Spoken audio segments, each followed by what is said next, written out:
જમવાની એક થાળી અને લોહીના સંબંધોનો કરુણ અંત। સુરતમાં કળિયુગી પુત્રએ જમવાના મુદ્દે પોતાની જ જનેતાને મોતને ઘાટ ઉતારી દીધી।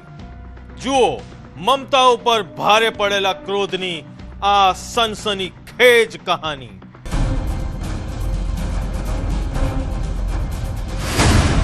ક્રોધનો કળિયુગ, જે માતાએ 9 મહિના કુખમાં રાખીને દુનિયા બતાવી, જેને કોળિયું ખવડાવીને મોટો કર્યો, એ જ માતાનો જીવ લેતા આ પાષાણ હૃદયી પુત્રના હાથ જરાય ન ધ્રુજ્યા। સુરતના ઉત્તરા વિસ્તારમાં મમતાના લોહીથી ખરડાયેલી એક એવી ઘટના બની છે જેને માનવતાને શર્મસાર કરી દીધી છે। માત્ર એક ટંકના જમવાના મુદ્દે જન્મેલા ક્રોધે હસતા રમતા પરિવારને વેરવિખેર કરી નાખ્યો છે। જમવાની થાળી કે લોહીની હોળી। ઘટના છે 19 એપ્રિલ 2026 સુરતના ઉધનામાં રહેતો મેહુલ ઉર્ફે મોન્ટુ શાહ જ્યારે ઘરે આવ્યો ત્યારે તેને ખબર પડી કે જમવાનું તૈયાર નથી। બસ આટલી સામાન્ય વાતમાં મેહુલના મગજ પર શૈતાન સવાર થયો। માતા પ્રતીક્ષાબેન સાથે તેને ઉગ્ર ઝઘડો શરૂ કર્યો। ઝઘડો એટલો વધ્યો કે મેહુલે તમામ મર્યાદાઓ નેવે મૂકી દીધી। 19/4/2026 ના રોજ જે આરોપી મેહુલ છે એ ઘરે આવે છે અને એની માતા જે પ્રતીક્ષાબેનને કહે છે કે તેના માટે અને તેની દીકરી માટે શા માટે જમવાનું બનાવેલ નથી, અને આ બાબતે તેના અને તેની માતા વચ્ચે બોલાચાલી થાય છે અને જેમાં જે મેહુલ છે એમના પિતા હર્ષદભાઈ વચ્ચે પડે છે અને મેહુલ હર્ષદભાઈનું ગળું દબી દે છે અને આ ઝપાઝપીમાં પોતાની માતાને ધક્કો મારી દે છે જે પ્રતીક્ષાબેનને, અને જેના લીધે પ્રતીક્ષાબેન જે છે એનું મરણ થાય છે। પુત્ર માતા સાથે ઝપાઝપી કરી રહ્યો હતો ત્યારે દિવ્યાંગ પિતા હર્ષદભાઈ વચ્ચે પડ્યા, પણ આવેશમાં આવેલા મેહુલે પિતાનું ગળું દબાવવાનો પણ પ્રયાસ કર્યો। પિતાને બચાવવા વચ્ચે પડેલા માતાને મેહુલે એવો જોરદાર ધક્કો માર્યો કે તે જમીન પર પટકાયા। માથામાં ગંભીર ઈજા થતા હોસ્પિટલમાં સારવાર દરમિયાન મમતાએ દમ તોડી દીધો। પિતા દિવ્યાંગ, પુત્ર પાષાણ। પોલીસ તપાસમાં બહાર આવ્યું છે કે 2014માં મેહુલે પ્રેમ લગ્ન કર્યા હતા, પણ 3 વર્ષમાં છૂટાછેડા થઈ ગયા। 1 મહિનાથી તે બેરોજગાર હતો। આર્થિક તણાવ અને નિષ્ફળ અંગત જીવનના ગુસ્સાનો ભોગ આખરે તેની માતા જ બની। 8 વર્ષની ફૂલ જેવી દીકરીએ પોતાની દાદી ગુમાવી અને પિતા હવે જેલના સળિયા પાછળ છે। ફરિયાદી જે છે તે હર્ષદભાઈ મણીલાલ શાહ છે અને આરોપી એ તેમનો દીકરો છે જેનું નામ મેહુલ છે। સદર ગુનાનો જે આરોપી જે છે મેહુલ શાહ એ ડ્રાઇવિંગનો ધંધો કરતો હતો અને છેલ્લા 1 મહિનાથી પોતાના ઘરે બેસેલ હતો। ઉધના પોલીસે આરોપી મેહુલ શાહ વિરુદ્ધ ભારતીય ન્યાય સંહિતા હેઠળ હત્યા અને હુમલાનો ગુનો નોંધી તેને જેલના સળિયા પાસે ધકેલી દીધો છે। પણ સવાલ એ છે કે શું સંબંધો આટલા સસ્તા થઈ ગયા છે કે જમવાની એક થાળી માટે જનનીની હત્યા કરી દેવાય? સુરતે આ ઘટના સમાજ માટે લાલબત્તી સમાન છે, જે ક્ષણિક આવેશ આખા જીવનનો પસ્તાવો બની જાય છે। સુરતથી કીર્તેશ પટેલ, ન્યૂઝ 18 ગુજરાતી। અંકલેશ્વરની જાડીઓમાં લોહી લુહાણ હાલતમાં મળેલી એક લાશ અને રહસ્યના ગૂંચવાયેલા તાણાવાણા। શું એક પાનના ગલ્લાવાળી મહિલા સાથે આડા સંબંધો જ યુવકની મોતનું કારણ બન્યા? જોઈએ મોતનો ગલ્લો, ઇશ્ક, અદાવત અને હત્યા।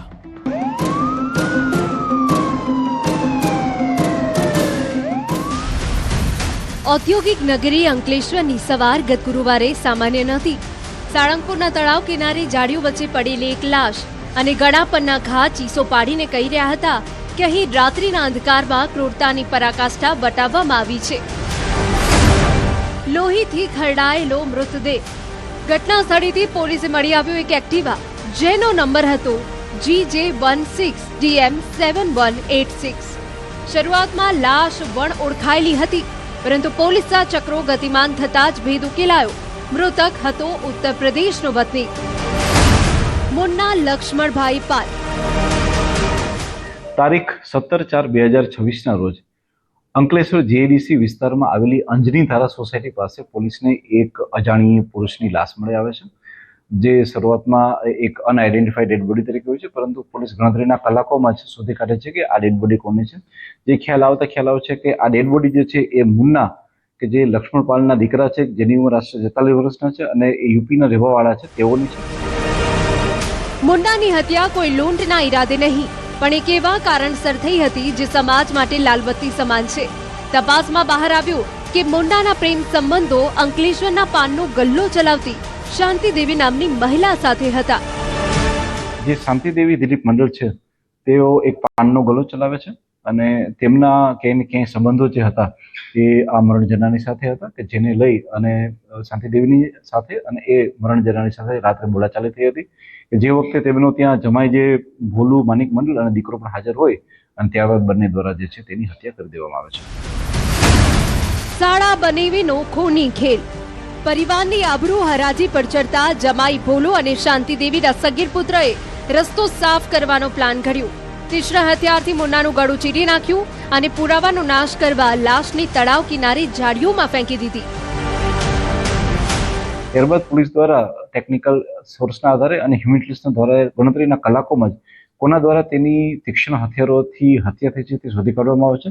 જેમાં ધ્યાનમાં આવે છે કે મરણ જનાર મુન્ના લક્ષ્મણ પારના કેટલાક અનૈતિક સંબંધો મહિલા સાથે હતા, શાંતિદેવી મંડળની સાથે, અને ત્યારબાદ જે છે તેમના જમાઈ એટલે કે ભોલુ માનિક મંડળ અને તેમનો દીકરો કે જે કાયદાના સંઘર્ષમાં આવેલું બાળક છે 18 વર્ષથી નીચેનું, તેમના દ્વારા જે છે એ આગલી રાત્રે એ વ્યક્તિની હત્યા કરવામાં આવેલી હતી. પોલીસે આ બંને આરોપીને હિરાસતમાં લીધા છે.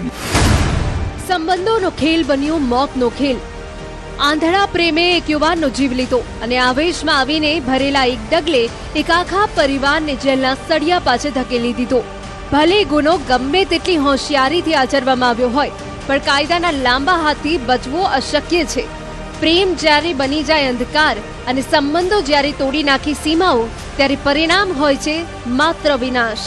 અંકલેશ્વરની આ ઘટના ફરી એકવાર બતાવે છે કે અનૈતિક સંબંધોનો અંત ઘણીવાર ખૂન જેવી ભયાનક ઘટના સુધી પહોંચી જાય છે.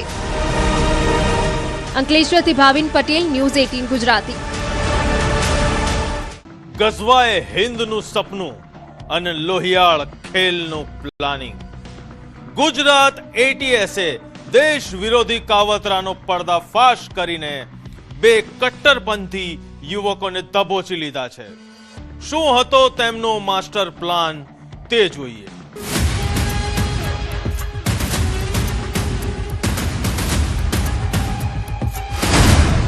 ડાર્ક વેબના મોહરા. ચહેરા પર નથી કોઈ પસ્તાવો કે નથી કાયદાનો ડર. આ એ મોહરાઓ છે જે ભારતમાં રહીને જ ભારત વિરુદ્ધ લોહિયાળ જંગ છેડવાની તૈયારી કરી રહ્યા હતા. ગુજરાત એટીએસના રડારમાં આવેલા બે ચહેરાઓ પાછળ છુપાયેલી છે ગઝવાએ હિન્દની કટ્ટર વિચારધારા. એક ભણેલો ગણેલો કેમિસ્ટ્રીનો વિદ્યાર્થી અને બીજો મુંબઈની ગલીઓમાં બિરિયાની વેચનારો. પણ બંનેનો હેતુ એક જ હતો, હિન્દુસ્તાનમાં આતંકનો મઝહબી ખેલ. ગઝવાએ હિન્દ એટીએસનો માસ્ટર સ્ટ્રોક. એટીએસની ટીમે ટેકનિકલ એનાલિસિસ અને હ્યુમન ઇન્ટેલિજન્સના આધારે પહેલા પાટણના સિદ્ધપુરથી 22 વર્ષીય ઇરફાન પઠાણને દબોચ્યો. ઇરફાન એમએસસી કેમિસ્ટ્રીનો અભ્યાસ કરી રહ્યો હતો, જેનો ઉપયોગ તે કદાચ બોમ્બ બનાવવાની ફોર્મ્યુલામાં કરવાનો હતો. ઇરફાનની પૂછપરછમાં જે નામ ખુલ્યું તે હતું મુર્શિદ શેખ. જે મુંબઈમાં બિરિયાનીની દુકાનમાં કામ કરતો મુર્શિદ બિહારનો રહેવાસી હોવાનું જાણવા મળ્યું. जो बेसिकली गज़वाए हिंद एस्टैब्लिश करने का प्रयत्न यहाँ इंडिया में कर रहे थे. दोनों आरोपी का नाम है इरफान खान खाले खान पठान, जो सिद्धपुर पाटन से है, और दूसरा मुर्शीद जहीद अख्तर शेख, जो मूल वतन बिहार का है पर अभी मुंबई में रह रहे हैं. उसके बाद ह्यूमन इंटेलिजेंस टेक्निकल एनालिसिस सारा करने के बाद जो बाद में मिला था वो सच निकला था. उसके बाद जो हमारे एक्यूज था, जो इरफान खान खाले खान पठान, जो सिद्धपुर से यहाँ एटीएस के पूछपरछ के लिए लेके आए थे. એટીએસે આ બંનેના મોબાઈલ તપાસ્યા ત્યારે હોશ ઉડી ગયા. વોટ્સએપ અને ઇન્સ્ટાગ્રામ પર બનેલા એક્સક્લુઝિવ ગ્રુપમાં માત્ર 12 થી 14 સભ્યો હતા. આ કોઈ સામાન્ય ગ્રુપ ન હતું, પણ આઈએસઆઈએસી વિચારધારાથી પ્રભાવિત આતંકી સેલ હતો. પાકિસ્તાન અને અફઘાનિસ્તાનના હેન્ડલર સાથે સીધો સંપર્ક, હથિયારોની હેરાફેરીની વાતો અને ભારત વિરુદ્ધ સીધું યુદ્ધ છેડવાનું કાવતરું.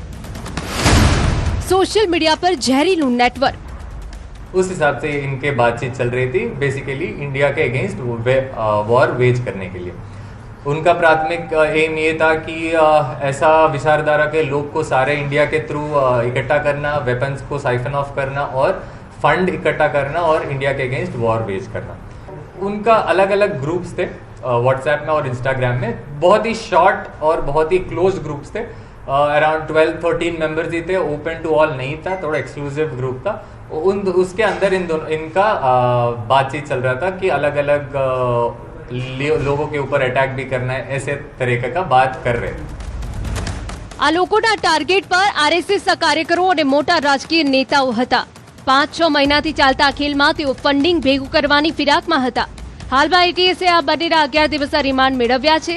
મોબાઈલને એફએસએલમાં મોકલવામાં આવ્યા છે, કારણ કે હજુ ઘણા એવા રહસ્યો છે જે આ સેલ્ફ રેડિકલાઇઝ થયેલા યુવાનોના મોબાઈલમાં કેદ છે. 11 દિવસના રિમાન્ડ, ખુલશે મોટા રાજ. આતંકના આકાઓ હજુ મનસૂબા પૂરા કરે તે પહેલા જ એટીએસે તેમની કમર તોડી નાખી છે. પણ સવાલ એ છે કે સોશિयल मीडिया पर आवा કેટલા મોહરાઓ હજુ પણ સક્રિય છે. ये लोग लोगों को इकट्ठा करना, फंडिंग इकट्ठा करना और वेपन्स को साइफन ऑफ करके अटैक करना है। उसके बाद कैसे इन सभी को इकट्ठा करने के बाद प्लान क्या करना है वहाँ तक नहीं पहुँचा है एज ऑफ नाउ, बट इनका ग्रुप इकट्ठा करने का, रेडिकल लोगों को आइडेंटिफाई करके रिक्रूट करके अटैक करने का इनका प्लान है। ડિજિટલ દુનિયામાં રચાતા આવા કાવતરા ક્યારેક દેશ માટે બની શકે છે મોટો ખતરો.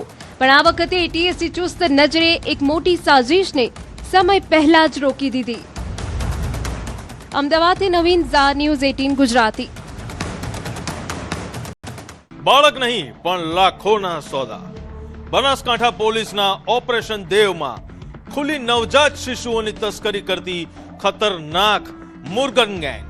જુઓ આઈવીએફ સેન્ટરોની બહારથી રચાતું આ કાળું કાવતરું.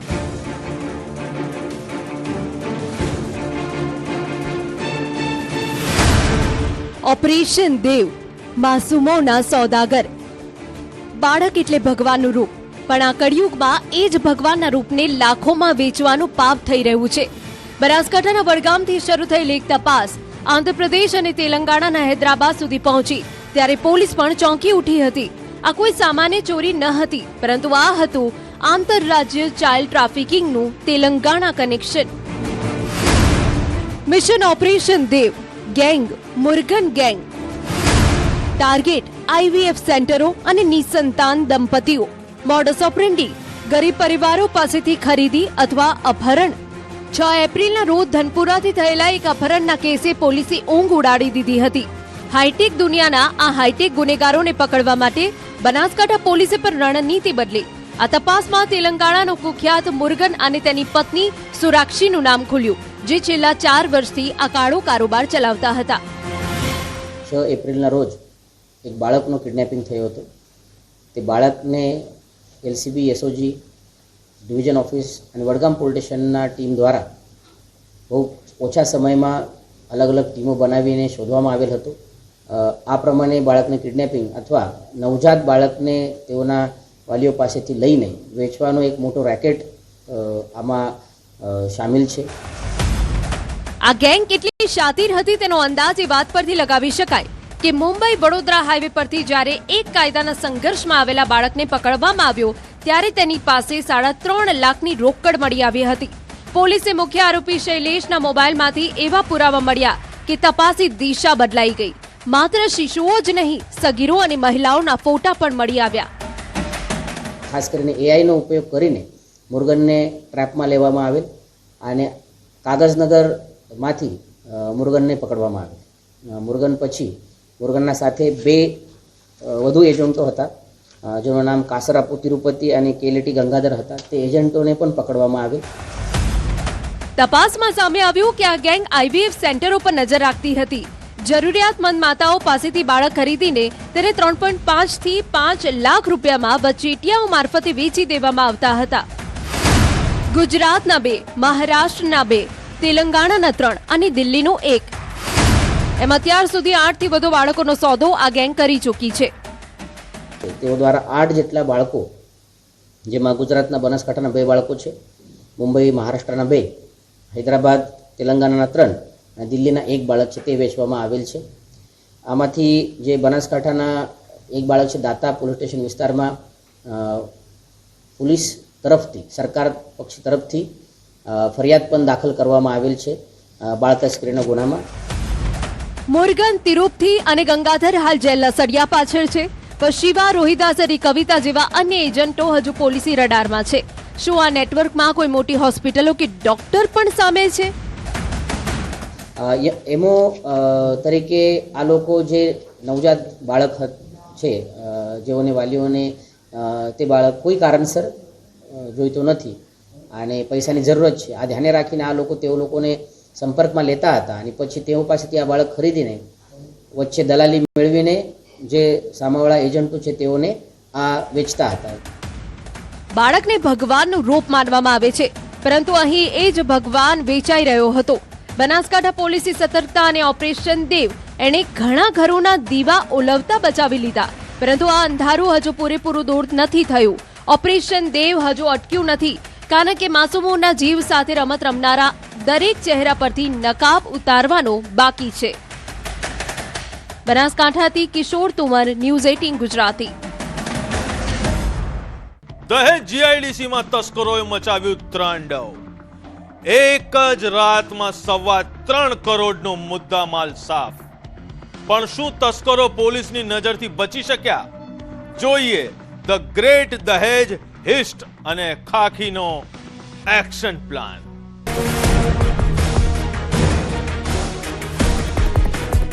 તારીખ 15 એપ્રિલ 2026 કાળી રાત દહેજ જીઆઈડીસી વિસ્તારમાં આવેલ ગુજરાત ફ્લોરોકેમિકલ કંપનીનું વેરહાઉસ. જ્યારે આખી દુનિયા ઊંઘતી હતી, ત્યારે તસ્કરોની એક ટોળકી કરોડોના ખજાના પર હાથ સાફ કરવાની ફિરાકમાં હતી. વેરહાઉસનો પાછળનો દરવાજો તૂટ્યો અને સાથે જ શરૂ થઈ ગુજરાતની સૌથી મોટી ચોરીઓ પૈકીની એક. 3.25 કરોડની સનસનીખેજ ચોરી.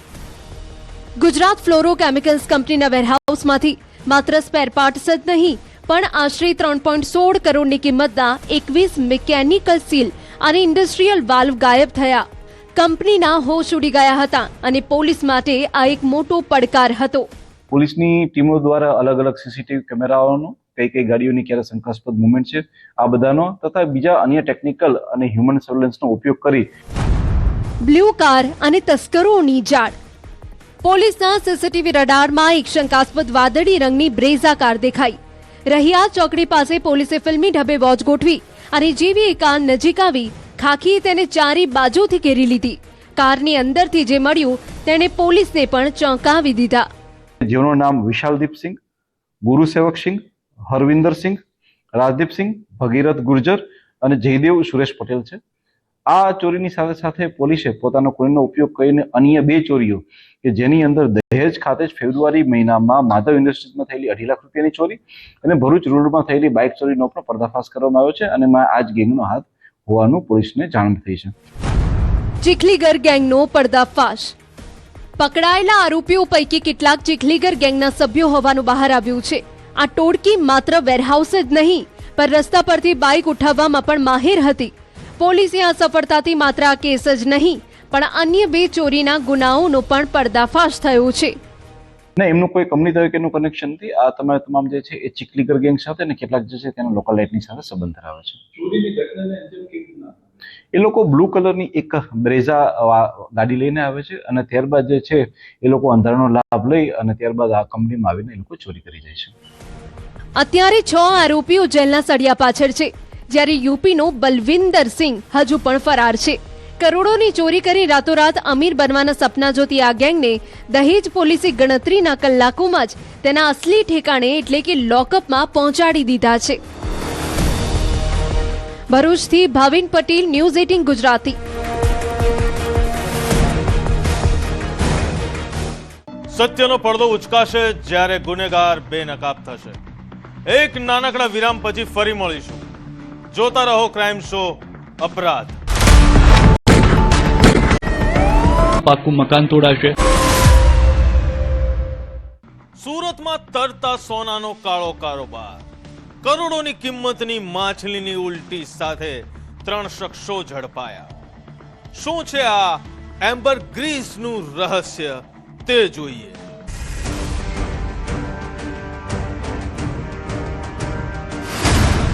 સુરતનું ફ્લોટિંગ ગોલ્ડ કૌભાંડ સુરતની ગલીઓમાં કરોડો રૂપિયાનો એવો સામાન ફરી રહ્યો હતો જેની ગંધ માત્ર પરફ્યુમ બજારમાં જ નહીં પણ હવે પોલીસ સ્ટેશન સુધી પહોંચી ગઈ. આ કોઈ ડ્રગ્સ નથી, કોઈ હથિયાર નથી, પણ આ છે ફ્લોટિંગ ગોલ્ડ એટલે કે દરિયાનું તરતું સોનું, એમ્બર ગ્રીસ. 1 કરોડ 7 લાખ રૂપિયાનો આ જથ્થો સુરત એસઓજીએ ઝડપી પાડ્યો છે. સાથે જ 3 લોકોને અમરીશ મિશ્રા, સોનુ ઉર્ફે બબલુ ઉપાધ્યાય, સંદીપ ઉપાધ્યાય નામના વ્યક્તિઓનો સમાવેશ થાય છે. કરોડોની ઉલટીનો કાળો કારોબાર. ડિંડોલીના આરજેડી બિઝનેસ પ્લાઝા પાસે જ્યારે 3 શખ્સો શંકાસ્પદ હાલતમાં થેલી લઈને ઊભા હતા ત્યારે તેમને અંદાજો પણ નહોતો કે તેમની એક ભૂલ તેમને જેલના સળિયા પાછળ ધકેલી દેશે. પકડાયેલા આરોપીઓમાં એક ફ્લિપકાર્ટનો ડિલિવરી બોય છે તો 2 રિક્ષા ચાલકો. આ મધ્યમ વર્ગીય દેખાતા શખ્સો પાસે જે ખજાનો હતો તેની આંતરરાષ્ટ્રીય કિંમત આંકતા પોલીસ પણ ચોંકી ઉઠી. એસઓજીને એક બાતમી મળી હતી કે 3 વ્યક્તિઓ જે છે એ માછલીની ઉલટી એટલે કે એમ્બર ગ્રીસ લઈને વેચવા માટે ફરી રહ્યા છે. તો એસઓજી એ લોકોની વોચમાં હતી. એકનું નામ છે અમરીશ મિશ્રા, બીજાનું નામ છે સોનુ બબલુ ઉપાધ્યાય અને ત્રીજો છે સંદીપ ઉપાધ્યાય. આમાંથી જે અમરીશ મિશ્રા છે ફ્લિપકાર્ટની અંદર કામ કરે છે ડિલિવરી તરીકેનું, અને બીજા 2 જે છે એ બંને રિક્ષા ડ્રાઈવરો છે. 1 કિલોગ્રામ અને 71 ગ્રામ માછલીની ઉલટી એટલે કે એમ્બર ગ્રીસ પકડી પાડવામાં આવ્યું છે, જેની આંતરરાષ્ટ્રીય કિંમત છે 1 કરોડ 7,10,000 રૂપિયા. તપાસમાં ખુલાસો થયો છે કે આ ખેલના તાર ભરૂચના દરિયાકાંઠે જોડાયેલા ભરૂચના 2 માછીમારો ધીરુ વાઘેલા અને ઉમેશ ભાલિયાએ આ માલ વેચવા માટે આપ્યો હતો. 1 અઠવાડિયાથી ગ્રાહકની શોધમાં ભટકતા આ શખ્સો આખરે કાયદાના સકંજામાં ફસાયા. ભરૂચથી સુરત વાયા એમ્બર ગ્રીસ. આ જે અમરીશ છે એમ્બર ગ્રીસ માછલીની ઉલટી તેઓ ભરૂચ 2 વ્યક્તિ પાસેથી લાવેલા. એકનું નામ છે ધીરુ વાઘેલા અને બીજું છે ઉમેશ ભાલિયા. બંને 2 થી 3 મહિના પહેલાં એ લોકોને વેચવા માટે આપેલી હતી અને 1 અઠવાડિયાથી આ લોકો વેચવા માટે સુરતમાં ફરતા હતા અને આ રીતે એવો એસઓજીને હાથે ઝડપાઈ ગયા છે.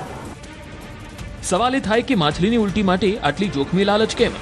એમ્બર ગ્રીસ એટલે કે સ્પર્મ વહેલના પાચન તંત્રમાંથી નીકળતો પદાર્થ જેનો ઉપયોગ મોંઘા અત્તર અને કોસ્મેટિક્સમાં સુગંધ ટકાવી રાખવા માટે થાય છે.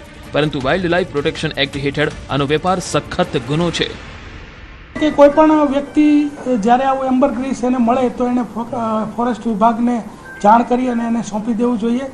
આવી રીતે ક્યારેય કોઈ ગ્રાહક શોધવા માટે નીકળવું ન જોઈએ, કારણ કે આ જે છે ફોરેસ્ટ વિભાગની સંપત્તિ. બીજું કે વાઇલ્ડ લાઇફ પ્રોટેક્શન એક્ટ મુજબ આ જે એમ્બર ગ્રીસ છે એ તરતું આવીને મળ્યું હતું કે પછી કોઈ વ્હેલ માછલીનો એ લોકોએ વધ કરીને કે બીજી રીતે મેળવેલું હતું, એ પણ એક તપાસનો વિષય છે. એટલે ક્યારેય પણ કોઈ પણને આવો પદાર્થ મળે તો એ લોકોએ તાત્કાલિક ફોરેસ્ટ ડિપાર્ટમેન્ટ અથવા પોલીસ ડિપાર્ટમેન્ટને જાણ કરી અને સરકારને સોંપી દેવું જોઈએ. હાલમાં પોલીસે 3 આરોપીઓની ધરપકડ કરી ગુનો ફોરેસ્ટ વિભાગને સોંપ્યો. પણ કરોડોની લાલચમાં પડેલા આ લેભાગુ તત્વો માટે આ એક મોટો બોધપાઠ છે અને સુરત પોલીસનો સ્પષ્ટ સંદેશ છે કે ફ્લોટિંગ ગોલ્ડ હોય કે પછી કોઈ પણ ગેરકાયદેસર વેપાર, કાયદાની પકડથી કોઈ બચી શકશે નહીં.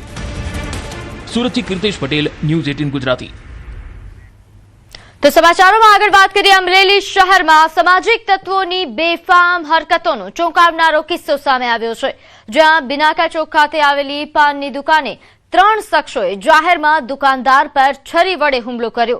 સમગ્ર ઘટના સીસીટીવી કેમેરામાં કેદ થઈ, જેનો વિડીયો સોશિયલ મીડિયા પર વાયરલ થઈ રહ્યો છે, જેના કારણે શહેરમાં ભય અને આ ચૂંટણીના માહોલમાં રાજકીય ગરમાવો પણ વધ્યો છે.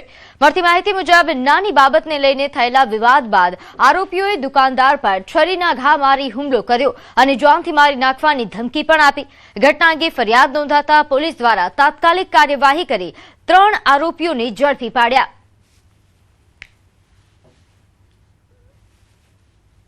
આવેલ ડિલક્સ પાનની દુકાન પર સિરાજભાઈ કુરેશી ઉભા હતા. આ દરમિયાન દાદલી મિયા રફીક મિયા સૈયદ કે જે એક્ટિવા લઈને આવે છે અને તેની સાથે ભટકાતા તે બંને જણા વચ્ચે બોલાચાલી થઈ હતી. ત્યારબાદ ઇરફાન સૈયદ અને અજુમિયા સૈયદ ત્રણેય દ્વારા સિરાજ પર હુમલો કરવામાં આવેલ. હાલમાં ફરિયાદ દાખલ કરવામાં આવેલ છે અને 3 આરોપીઓને પોલીસ દ્વારા તાત્કાલિક રાઉન્ડ અપ કરી આગળ કાયદેસર કાર્યવાહી કરવામાં આવેલ છે. તો અમદાવાદના સાણંદના છારોડી ગામે હત્યાની ચોંકાવનારી ઘટના સામે આવી. 65 વર્ષીય વૃદ્ધ મહિલા મદીના બાનુ કુરેશીની પોતાના મકાનમાંથી શંકાસ્પદ હાલતમાં તેમનો મૃતદેહ મળી આવતા ચકચાર મચી. હત્યા મોડી રાત્રે થયા હોવાની આશંકા છે. મહિલાના ઘરની બહાર લોક લાગેલું હતું.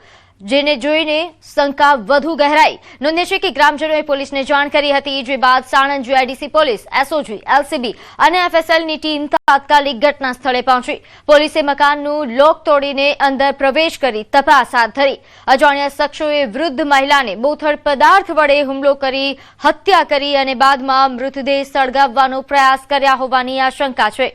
મૃતદેહને પીએમ અર્થે સાણંદ સિવિલ હોસ્પિટલ ખસેડાયો. હાલ તો હત્યા પાછળનું કારણ અકબંધ છે.